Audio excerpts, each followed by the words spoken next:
Today we will be reviewing the 2023 live-action remake of The Little Mermaid. So let's get cracking!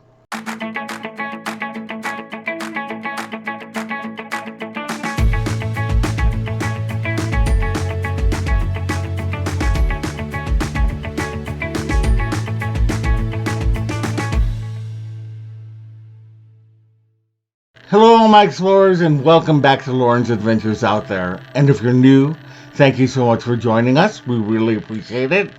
My name is Loren, and I'm with Castlescapes and Clones, where we discuss everything in the Disney universe. We talk Disney, Pixar, Marvel, Star Wars, The Muppets, 20th Century, National Geographic, Disney Plus, ABC, Hulu. If it's about Disney, we will be talking about it. So if you like that kind of content, we would love it if you would subscribe to our channel, hit the bell for notifications, and please do like this post, as it really does help us out. Okay, so on Thursday, I got a chance to watch the 2023 live-action remake of the 1989 classic animated Disney, The Little Mermaid. And I have to say, I absolutely loved it. I thought I think it is perhaps the best of the Disney live action remakes. So let's start off with the story. I think often with these live action remakes, where it falls is in the story. They either stray too far from the original or they are too close to the original. And I felt that this story did follow the original, had the spirit of the original, but did its own thing in its own ways at times. And I think that it had a nice blend of giving us something a little bit different while at the same time, giving us all of the heartbeats of the Little Mermaid that we want. The story pretty much follows the original. Ariel is a mermaid who just is enchanted by the world above, and her father forbids any kind of contact with the upper world. Well, at one moment, she rescues Prince Eric and falls in love with him. And when King Triton finds out, he destroys her grotto and she becomes so sad.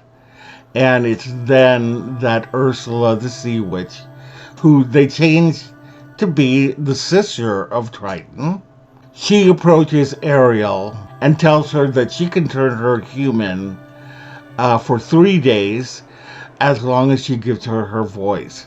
And if she's not able to get Eric to kiss her and for it to be true love's kiss, then she will belong to Ursula. Well, Ariel goes up to the surface, and at every given moment, she's about to kiss Eric, and Ursula thwarts her attempt secretly. Ursula then comes in as Vanessa and gets Eric to marry her.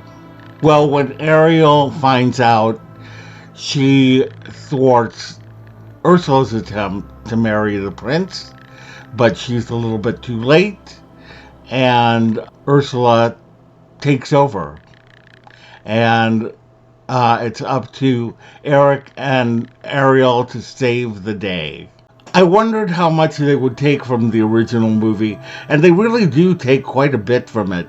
But then they add certain elements to it. There are new characters. For instance, Eric has a mother and we find out that he's adopted, and they live in a Caribbean kingdom.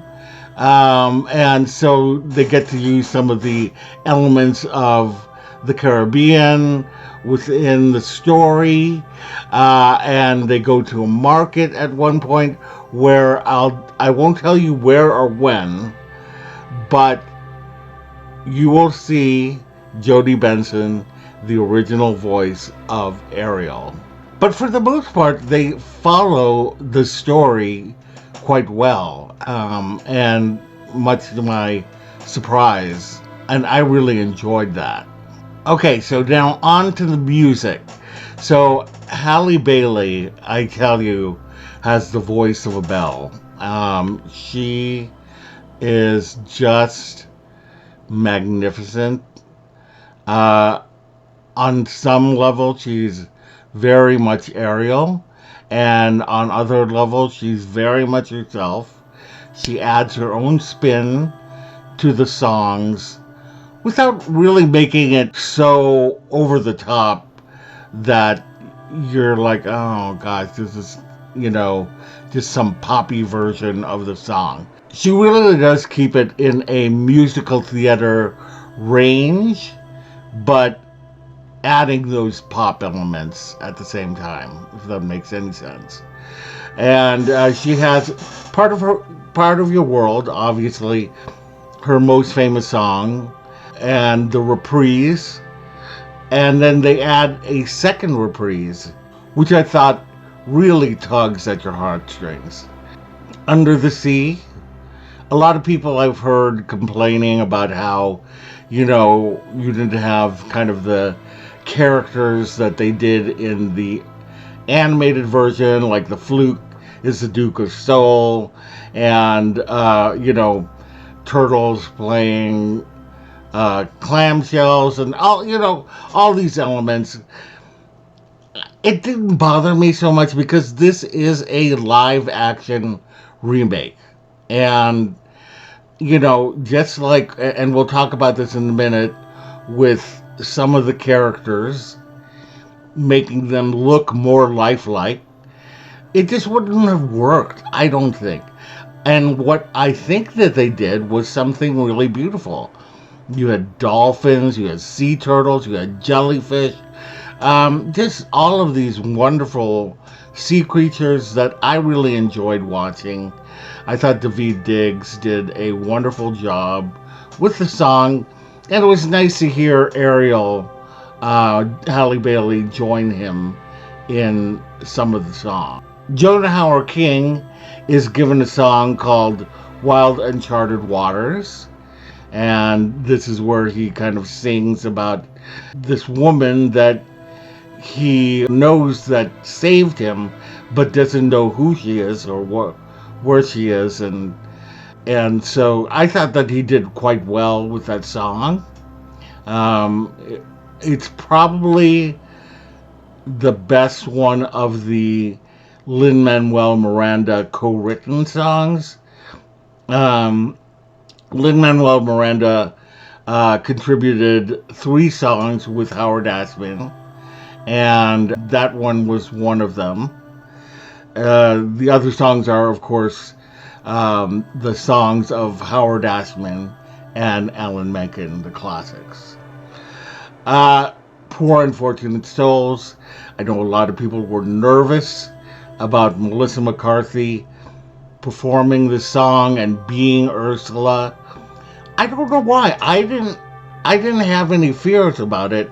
Maybe it's because I'm a big Melissa McCarthy fan, and I've seen her do different roles. She isn't always that slapstick comedian. I've seen her do different things. I've seen her do drama. And so I thought that she was going to be able to do this, and boy, did she do it. I'll talk a little bit more about her performance later, but I thought that she nailed Poor Unfortunate Souls. Then there is, For the First Time, which is a song sung by Halle Bailey, and it is a song about her seeing this new world and experiencing it and all of that. To me, this one was my least favorite of the Lin-Manuel Miranda ones. I don't know, it didn't catch on with me for some reason. It wasn't because of Halle Bailey. I thought that she sang the song really well. It was just a song that didn't stick with me. Then there was Kiss the Girl, where you have all of the ensemble cast. You have Daveed Diggs, Aquafina, Jacob Tremblay, all performing the song. I thought it was beautiful. I thought it looked like the original. Um, I just thought that it was a beautiful, beautiful song. Then you had the Scuttlebutt, which is probably the most divisive song. I love this song, though. I think that Aquafina and Daveed Diggs doing a rap song was hilarious. I enjoyed that quite a bit, and I wanted to see more, actually. I know a lot of people hate it, but I loved it personally. Then there was Vanessa's Trick, which was sung by Halle Bailey and Melissa McCarthy at the end. And then at the end, there was a island band reprise of Kiss the Girl, and then which leads into the finale. I was hoping that the finale would be similar to the ending in the animated version, and they gave us a version that was satisfying to me. I cried during that sequence. Okay, now on to the performances. Halle Bailey was magnificent as Ariel. I thought that she really captured the spirit of that character. Again, while being her own thing, but I thought that she was truly, truly Ariel.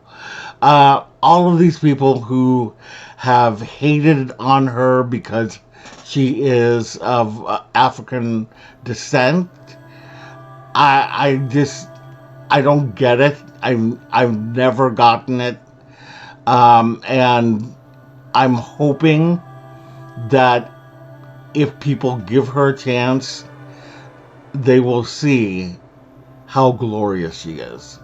I think that she was amazing. And Jonah Howard King was incredible as Eric. I like the fact that they fleshed out his character a little bit more. They gave him a mother. They talked about him being adopted. His father was no longer with them. And I think that he and Halle Bailey had an amazing chemistry, and I really enjoyed their relationship. I really, more than the animated, I really saw why these two would fall in love with each other.